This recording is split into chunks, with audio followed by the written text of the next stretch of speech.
Retirement जिंदगी का एक अहम पड़ाव तो है, पर अक्सर ये सवाल मन में आता है, रेगुलर इनकम बंद होने के बाद घर के खर्चे कैसे चलेंगे? जिम्मेदारियां तो वैसी ही रहती हैं। बिल्कुल, और इसीलिए एक सुरक्षित इनकम सोर्स ढूंढना बहुत जरूरी हो जाता है रिटायरमेंट के बाद। हाँ, तो आज जो हमारे पास जानकारी आई है वो इसी चिंता से जुड़ी है।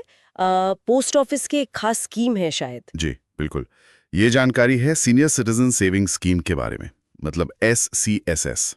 ये खासतौर पर रिटायरमेंट के बाद की जरूरतों को ध्यान में रखकर ही बनाई गई है। अच्छा, SCSS। तो इसमें क्या खास बात है? जानकारी के हिसाब से रिटायर्ड लोगों के लिए है, ये तो साफ है। और इसमें निवेश की कोई सीमा है? हाँ, इसमें अधिकतम 30 लाख रुपए तक का निवेश कर सकते हैं, और ये 30 लाख की लिमिट काफी मायने रखती है, खासतौर पे अगर किसी को रिटायरमेंट पे मतलब एक साथ अच्छा पैसा मिला हो। 30 लाख? अच्छा, पहले कम थी शायद ये लिमिट। हाँ, पहले कम थी, अब इसे बढ़ा दिया गया है, तो ये और भी आकर्षक हो गई है। और जो जानकारी है उसमें ये बताया गया है कि अगर कोई मान लीजिए पूरे 30 लाख रुपए इसमें लगाता है, हाँ। तो जो अभी ब्याज दर चल रही है 8.2% सालाना, हाँ। उसके हिसाब से रिटर्न कैसा मिलेगा। और ये 8.2% की दर मतलब काफी अच्छी है आजकल के हिसाब से। 8.2% सालाना? अरे वाह! तो 30 लाख पर ये तो साल का करीब 2,46,000 रुपए ब्याज हो गया। हाँ, 2,46,000। लेकिन इसकी जो खास बात है वो है इसके पेमेंट का तरीका। पेमेंट का तरीका मतलब ये ब्याज सालाना नहीं मिलता, ये तिमाही मिलता है, हर 3 महीने पर। ओह, हर 3 महीने में? हाँ, तो 2,46,000 सालाना का मतलब हुआ हर तिमाही करीब 61,500 रुपीस सीधे अकाउंट में। बिल्कुल सही। हर 3 महीने पर 61,500 रुपए आपके सेविंग्स अकाउंट में आ जाएंगे। तो एक तरह से ये हर महीने लगभग 20,500 रुपए की एक रेगुलर गारंटीड इनकम हो गई। गारंटीड क्यों कह रहे हैं आप? क्योंकि ये पोस्ट ऑफिस की स्कीम है, मतलब सरकार समर्थित है, तो पैसा सुरक्षित है और ब्याज मिलना तय है।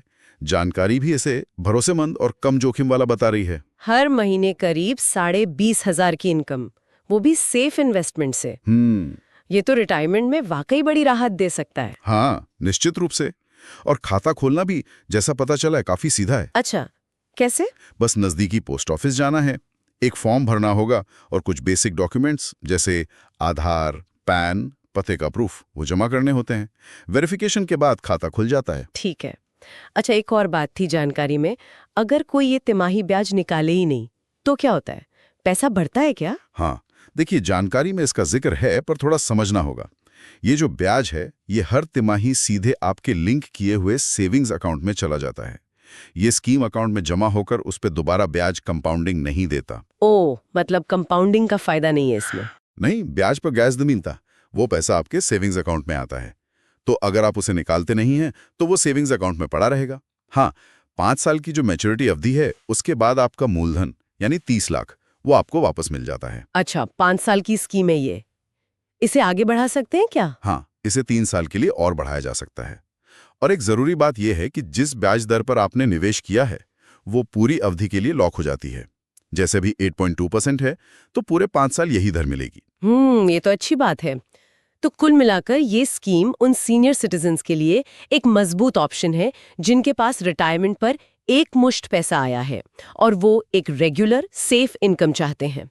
8.2% की दर और तिमाही पेमेंट इसे वाकई आकर्षक बनाते हैं। हाँ बिल्कुल, रिटायरमेंट के बाद इनकम की चिंता कम करने का ये एक सीधा और सुरक्षित तरीका लगता है।